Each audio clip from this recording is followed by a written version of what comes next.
74. Tereus rapes Philomela. Once upon a time, Tereus, the king of Thrace, to fulfill his wife Proton's desire to meet her sister Philomela, had brought Philomela from Athens to Thrace. When the ship reached his kingdom, instead of taking Philomela to the palace, he hurriedly took her to the deepest solitary place of an ancient forest, where stood an old sinister house. In that wretched house, Tereus tried to take advantage of Philomela. With unending streaming tears and piteous cries, the terrified Philomela implored Tereus to spare her, but the stony heart of Tereus did not melt.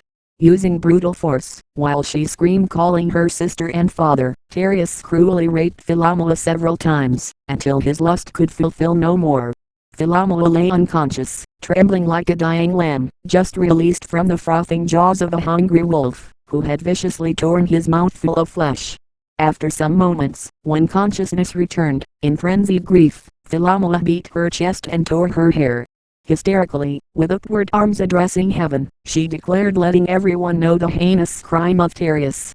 Although such an act would also shame her, yet her voice would echo over the trees exposing Tereus. Tereus became afraid with guilty fear. He grabbed her arms, bound them against her back, and then drew his sword above her head. Seeing the flashy steel of sharp point, Philomela, desiring to die, offered her bare throat. But the other hand of Tereus took pincers, with which he held her tongue. Then, swiftly bringing his sword down, he sliced her tongue off. Thus silencing Philomela, the monstrous Tereus again raped her, as if challenging her sliced tongue, to now publish his crime to the whole world. Leaving her imprisoned in that house, Tereus left.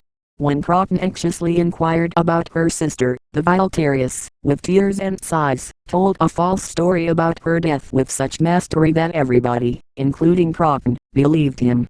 Proton grieved Philomela's death,